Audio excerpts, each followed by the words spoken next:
우리는 원하고 기대하는 일들이 있습니다. 이것을 가지고 하나님께 기도하기도 합니다. 그런데 내가 소원하는 것, 기도한 대로 되지 않았던 이런 경험들도 우리는 다 가지고 있습니다.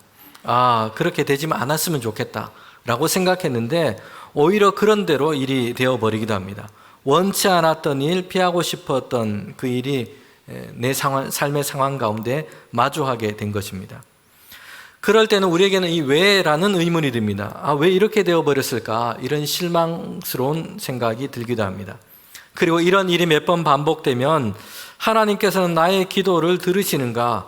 내가 기도해야 하나? 라는 이런 의심과 회의가 들 때도 있습니다.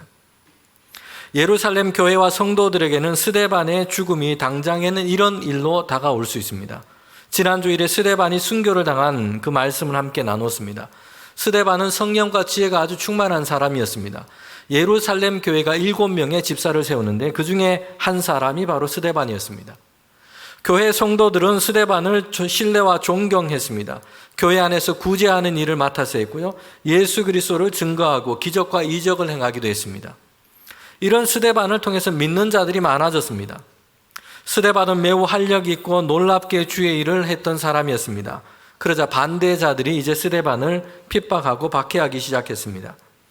그 사람을 반대한 것이 아니라 그가 전하고 있는 예수 그리스도와 그 복음을 반대한 것입니다. 요한복음 15장에 보면 예수님께서 제자들에게 이렇게 말씀했습니다. 너희가 예수님을 따르고 예수님을 믿고 예수님의 이 복음을 전하고 살면 핍박과 고난이 있을 텐데, 그런데 너희를 미워한 것이 아니라 먼저 그들이 예수 그리스도와 그 복음을 반대하기 때문이다 말씀했습니다. 요한복음 15장 18절 말씀입니다. 세상이 너희를 미워하면 너희보다 먼저 나를 미워한 줄로 알라. 제자들이 전하고 있는 그 예수 그리스도와 이 복음, 이것은 사람들의 죄와 어둠을 드러나게 합니다. 그래서 많은 사람들이 이 복음을 들었을 때에 거부하거나 더 나아가서는 적대하고 반대하기도 합니다. 그 죄와 어둠은 타락하고 거짓과 불의를 행하고 방탕함과 음란함, 이런 것들이 있습니다. 그런데 이런 죄뿐만 아니라 예수님의 이 복음 앞에 드러난 사람의 죄와 어둠은 스스로 만들어 보이는 경건함, 이런 종교들까지 들어 있습니다. 하나님 앞에서 스스로 포장된 의로움과 경건을 내세웁니다. 그래서 그들은 자신 안에 있는 내밀한 죄들을 보지 못하게 됩니다. 하나님의 은혜 앞으로 나오지 못하게 하는 것이에요. 예수님의 복음은 더 이상 사람들이 스스로 내세우는 의로움과 경건이 오히려 자신들의 어둠과 죄를 감추는 기만이 될 수 있다고 지금 밝히고 있는 것입니다. 예수님 안에서 하나님의 구원을 얻도록 하는 이 의는 사람에게서 비롯된 의가 아닙니다. 사람들이 주도권을 가지고 자신들이 원하는 대로 만들고 가꾸고 이루어가는 그런 의로움이 아닌 것이요, 하나님의 의입니다. 예수 그리스도께서 십자가에서 모든 사람의 죄를 대신 담당하셔서 이루신 의입니다. 사람들의 자격과 행위로 통해서 얻을 수 있는 것이 아니라 예수님 안에서 하나님께서 긍휼과 사랑으로 이루시고 베푸시는 하나님의 구원의 은혜인 것입니다. 스데반은 예수님과 이 복음을 전했기 때문에 사내드린 공회에 잡혀왔습니다. 거기에서 신문을 당하게 된 것입니다.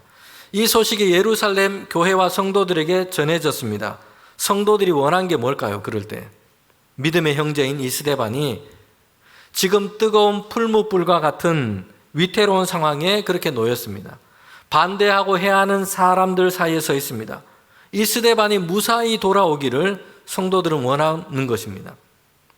하나님께서 스데반을 지키시고 보호해 주실 것을 원했습니다. 여러분, 그런데 어떻게 되었습니까?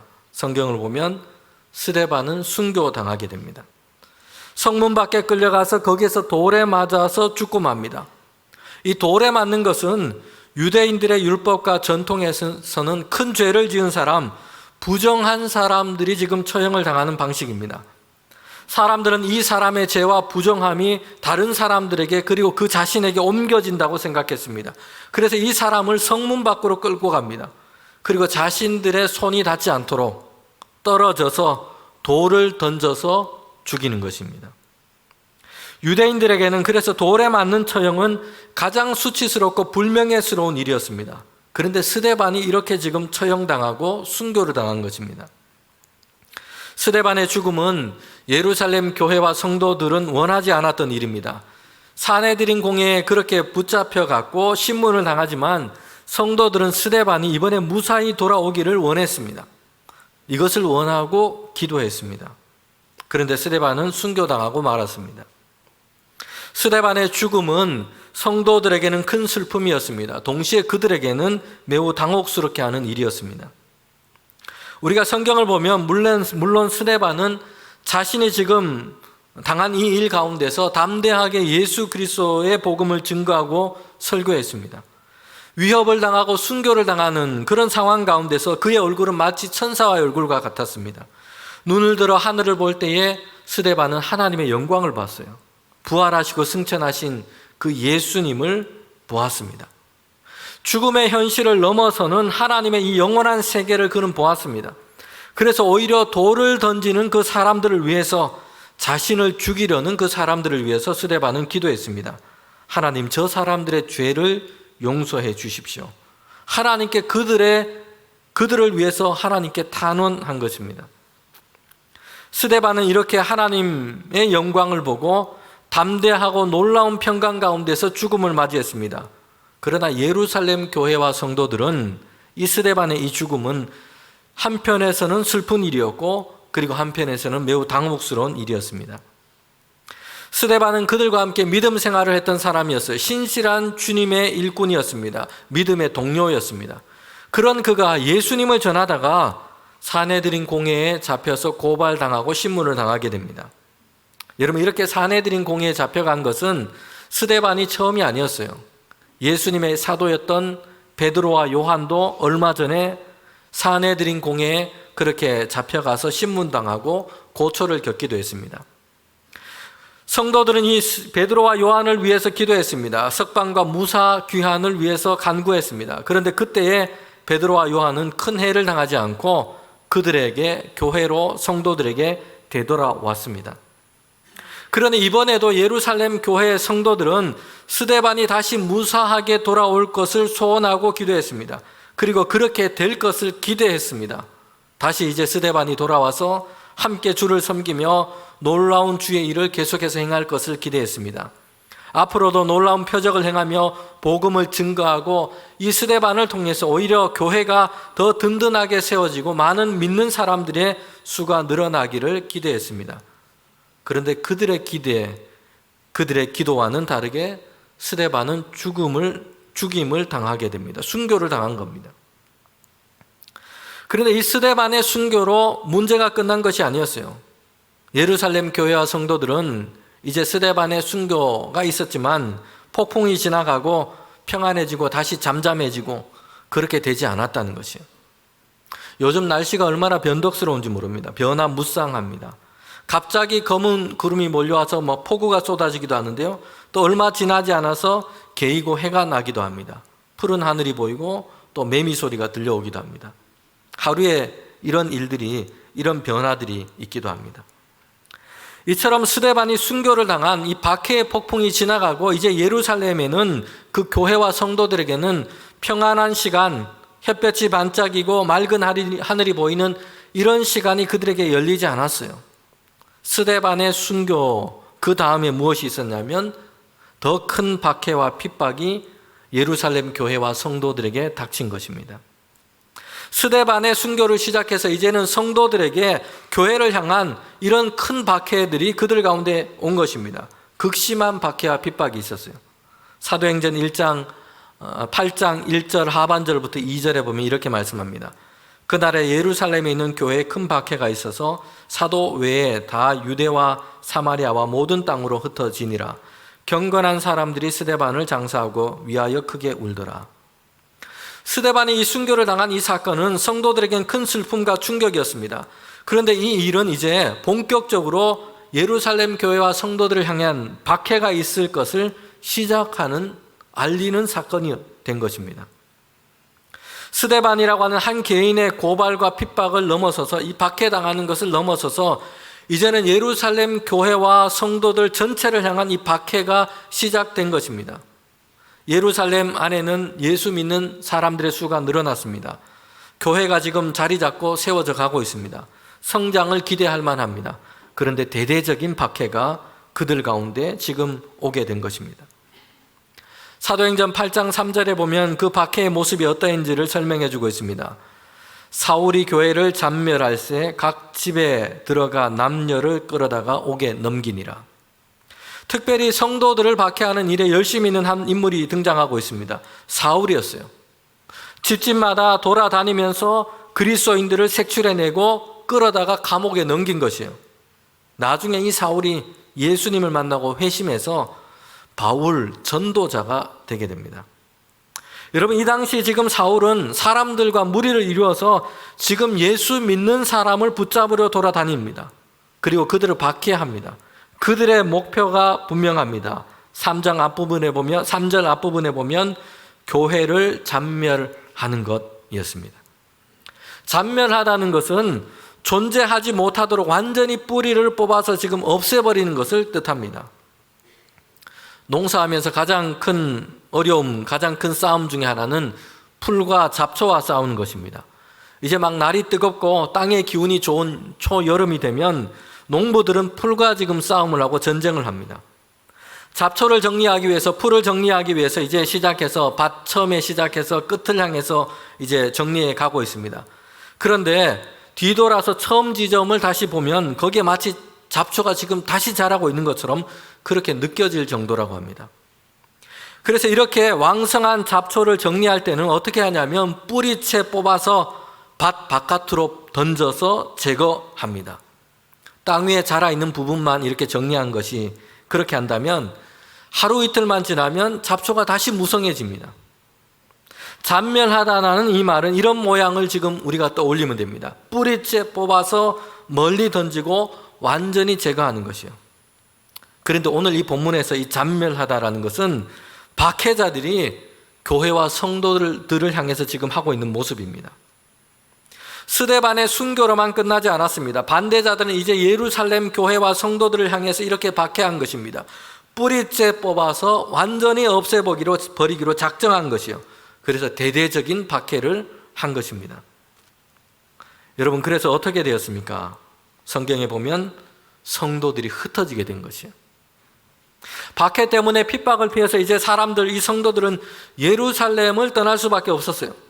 성도들 중에는 예루살렘이 고향인 사람도 있습니다. 거기에서 태어나고 자라고 지금까지 살아온 사람들도 있어요. 그들이 지금까지 살아온 이 삶의 터전을 떠날 수밖에 없는 것입니다. 성도들 중에는 유대 절기를 지키러 예루살렘에 왔다가 이제 예수 그리스도의 이 복음을 듣고 회심하고 성도가 된, 교회 믿음의 성도가 된 사람들이 있습니다. 그런데 그들은 신앙을 위해서 고향으로 되돌아가지 않았습니다. 예루살렘에 머물게 된 것입니다. 이제 그들도 신앙 때문에 다시 짐보따리를 싸서 예루살렘을 떠나야 하는 그런 형편에 놓인 것입니다. 오늘 우리는 신앙을 사회적인 성공, 기도를 물질적인 넉넉함과 축복으로 연결시키는 그런 시대에 우리는 살고 있습니다. 그렇기 때문에 우리는 이 초대교회, 사도행전의 예루살렘에 이 성도들이 만나고 있는 이 일, 이것을 우리가 마음으로 용납하기는 좀 어렵습니다. 이제 예수님을 믿기 시작했어요. 함께 순전한 마음으로, 믿음으로 함께 모이기를 기뻐하고 있습니다. 날마다 기도하며 한 마음으로 교회에 모여서 이렇게 함께 모이는 성도들의 이 교회가 지금 시작되었습니다. 여러분, 그러니 우리가 그 다음으로 그리고 생각하는 시나리오가 있습니다. 하나님께서 이제 막 축복하셔서 예루살렘의 유력한 사람들, 기업가들, 국회의원들부터 시작해서 이런 사람들도 이제 교회에 출석하고 교회가 막 이렇게 부흥하게 되는 것입니다.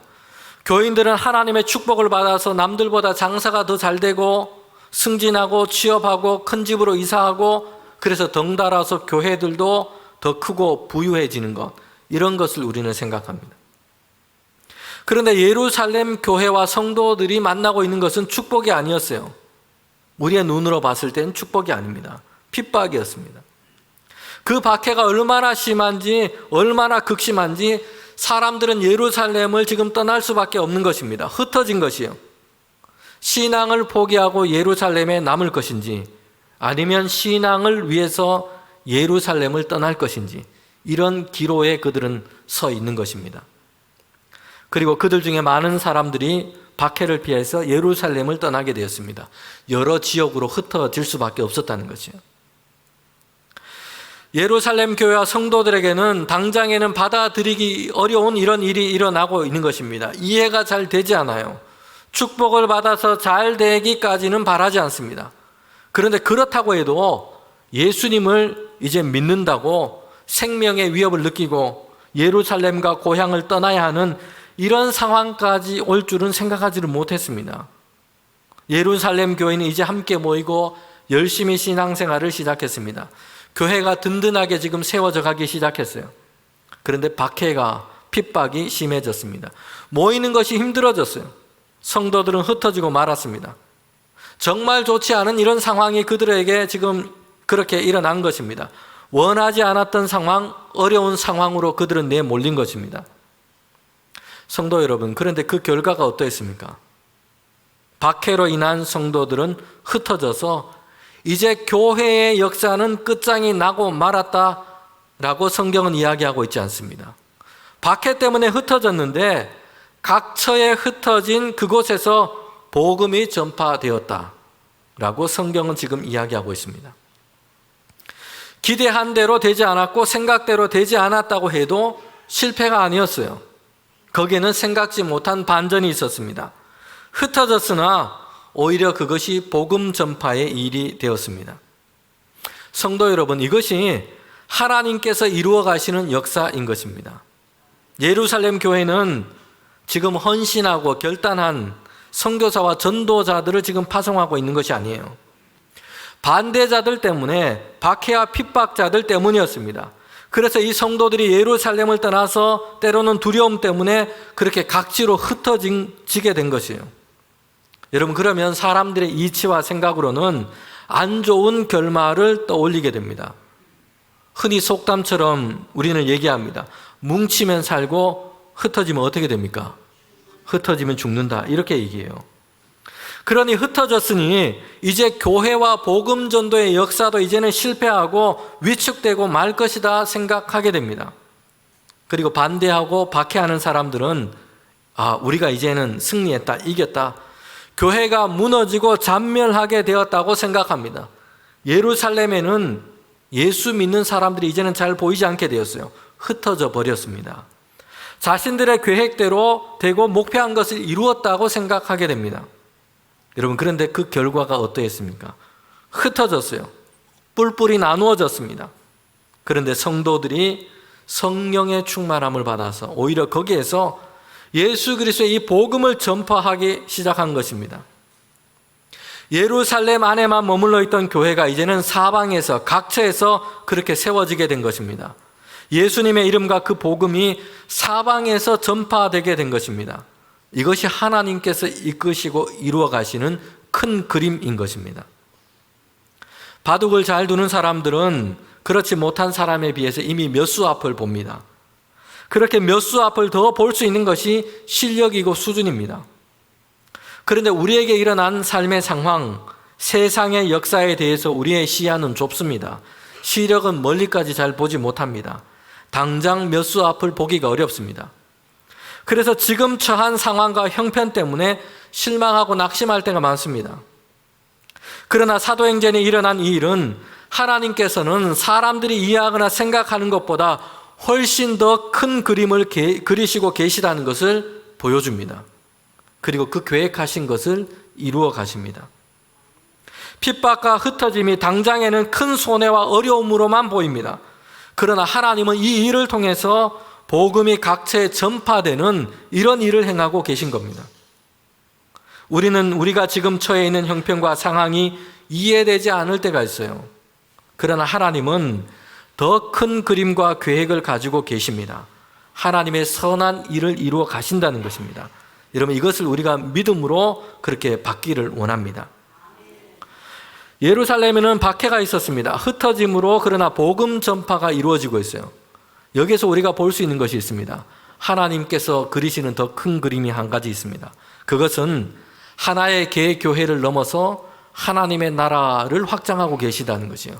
복음 전파의 일을 이끌어 가신다는 것입니다. 박해와 핍박 아래에서 예루살렘 교회는 어떻게 되었을까요? 이전보다 더 약해졌어요. 예루살렘이라고 하는 특정한 도시, 한 장소에 세워진 이 교회는 큰 타격과 손실을 입은 것입니다. 함께 모이고 기도하고 구제하고 봉사했던 사람들이 다 떠나게 되었습니다. 흩어지고 말았어요. 박해로 인해서 성도들은 흩어졌습니다. 예루살렘 교회는 그래서 부흥과 성장을 기대하기가 어렵게 되었어요. 극심한 박해와 핍박 때문입니다. 교회 성장에는, 한 교회, 예루살렘 교회의 성장에는 큰 장애가 생긴 겁니다. 성도들의 수는 줄었고 모이는 사람, 합력하는 많은 일꾼들은 흩어지게 되었습니다. 그러나 이 핍박으로 인해서, 흩어짐으로 인해서 이 일은 결국에는 땅끝까지 이르러 예수 그리스도의 복음이 전파되는 더 크고 중요한 하나님의 이 위대한 이 사명과 일에 대해서는 유익이 되었다는 것이에요. 여러분, 예루살렘에 세워진, 이 도시 안에 세워진 한 교회, 그 교회에 성도들이 더 많이 모이고 더 크고 성장해 가고, 그래서 아주 거대한 교회로 그렇게 되어 가는 것, 이것도 의미 있고 중요한 일입니다. 그러나 하나의 교회가 성장해 가는 것은 땅끝까지 복음이 전파되고 하나님의 나라가 확장되어 가고 그리스도의 날이 도래하는 더 크고 위대한 이 하나님의 일 아래서만 가치가 있는 것입니다. 예루살렘 교회가 수천 수만 명의 성도가 모이는 메가처치가 되고 그 교세를 유지하는 것이 교회의 유일한 사명이 아닌 것이에요. 교회와 성도들을 통해서 복음이 예루살렘을 넘어서 인근 도시와 유대와 사마리아와 땅끝까지 전파되고 하나님의 나라가 확장되는 것이 더 중요한 것입니다. 개교회 주의에 매몰되어서 우리는 하나님께서 우리를 통해 행하시는, 세상에 세워진 모든 교회를 통하여 행하시는 더 보편적인 사명을 우리가 잊어버릴 때가 있습니다. 그래서 개교회의 수적인 교회 성장, 양적인 교세 유지에 지나치게 몰입해 있는 것이요. 하나님의 나라와 성경이 우리에게 말씀하시는 더 놀라운, 더 큰 사명에 대해서 우리는 이렇게 무지할 때가 있어요. 복음 전파와 하나님의 나라 확장을 위해서 지역교회가 함께 연합하고 협력해야 하는데, 그래서 그렇지 못하고 교회들이 서로 과도하게 경쟁하고 서로 불편하게 생각하는 이런 상황에 놓여 있기도 합니다. 모든 교회와 성도들은 하나님의 이 더 큰 그림, 더 크고 위대하고 보편적인 이 사명을 기억해야 합니다. 승천하신 주님께서 제자들에게 명령하고 사명을 주셨습니다. 성령이 임하면 너희가 예루살렘에서 크고 거대하고 아주 더 큰 그런 교회를 세우게 될 것이다. 제자들에게 이런 사명을 주시지 않았습니다. 하나님께서 우선되게 제자들에게 주신 이 사명은 예루살렘의 거대한 메가처치를 세우고 이것을 유지하는 데 있지 않아요.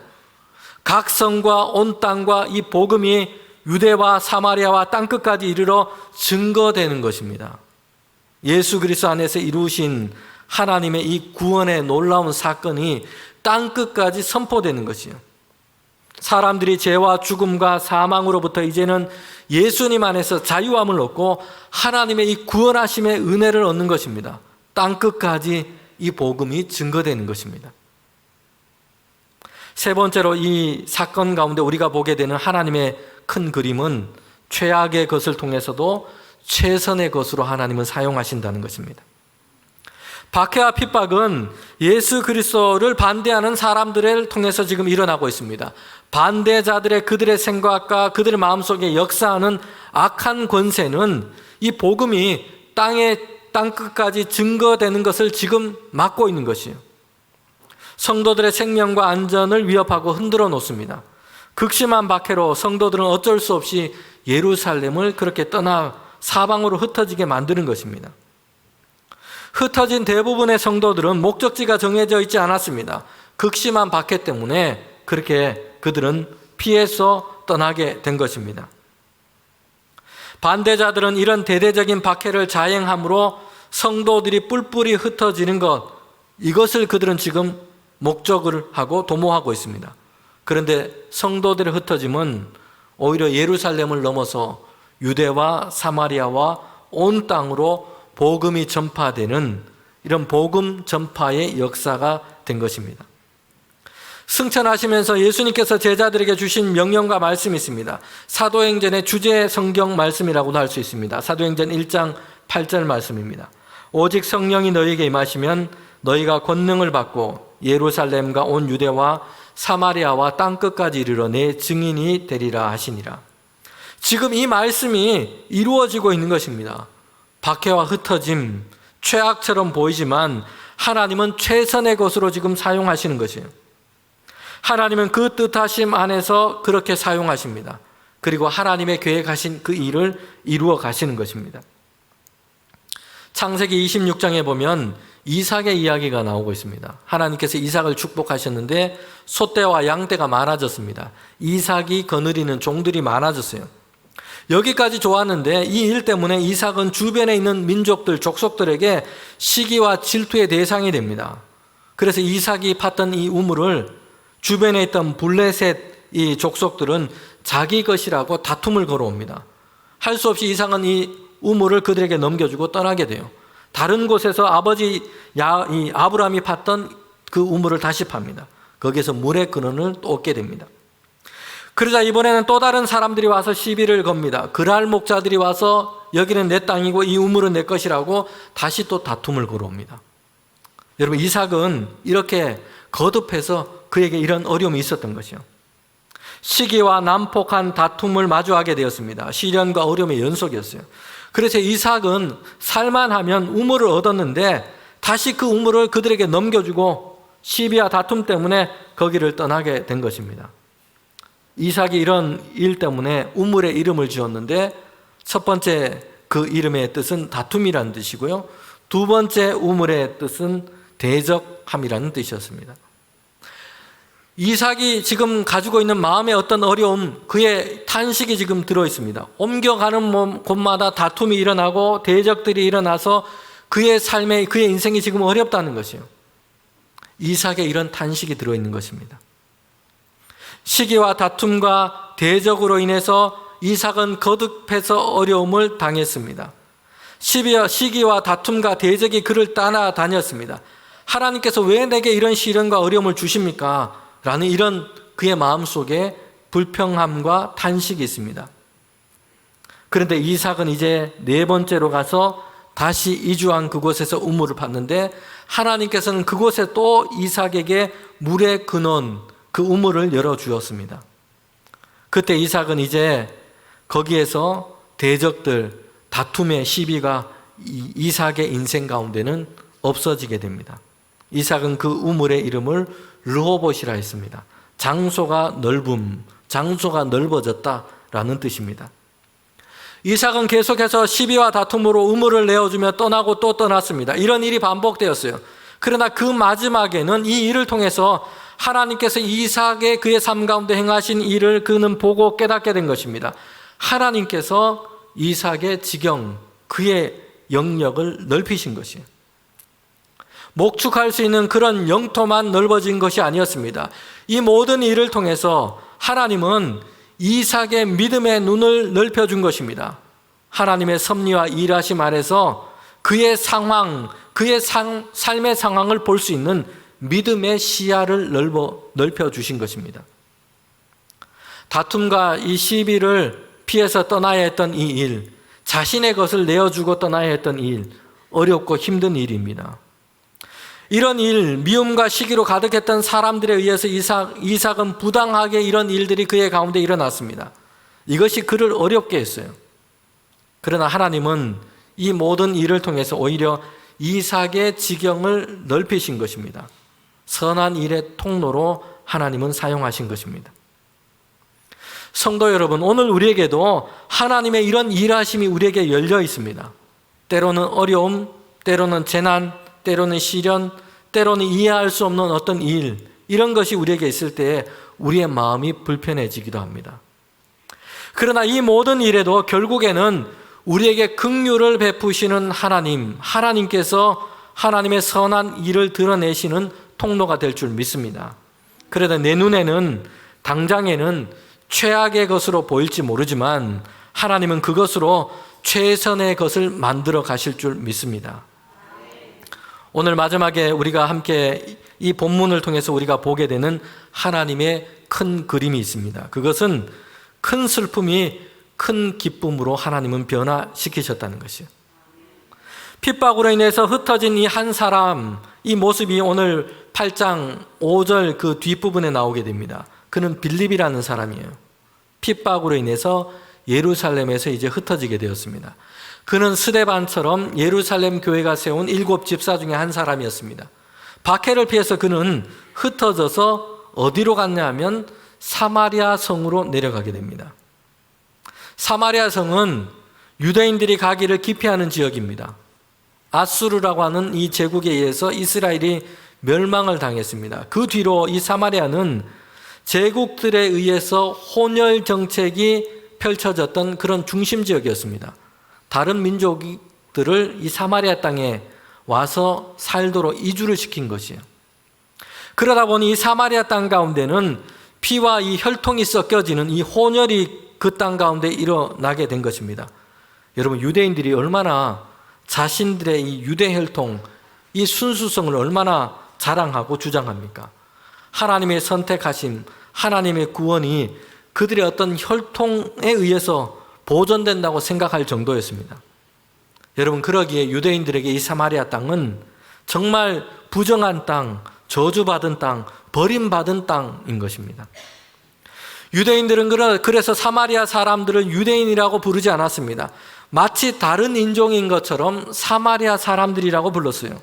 사마리아 땅은 부정한 땅이었습니다. 악과 죄와 부정함이 가득한 땅이었어요. 그래서 유대인들은 이 사마리아 땅을 지나가는 것조차 싫어했습니다. 부정함이 전염된다고 생각했습니다. 그런데 예루살렘에 일어난 이 박해 때문에, 흩어짐 때문에 빌립이라고 하는 이 사람이 사마리아 성으로 내려가게 된 것이에요. 부정하고 저주받았다 생각하고 이렇게 여겨졌던 사마리아 땅입니다. 아무도 가려하지 않은 곳이에요. 편견과 혐오와 이런 거대한 장벽이 둘러쳐져 있는 땅이었습니다. 그 사마리아 땅에 빌립이 가서 예수님을 전하게 된 겁니다. 흩어짐 때문이었습니다.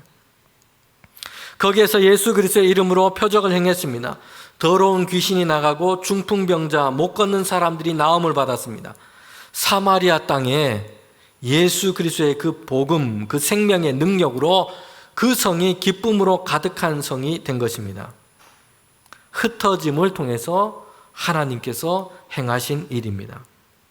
그 흩어짐은 비록 반대자들을 통해서 일어났지만 성도들의 흩어짐은 복음 전파가 되었고 그 기쁨은 사마리아 땅 가운데 큰 기쁨으로 가득하게 된 것입니다.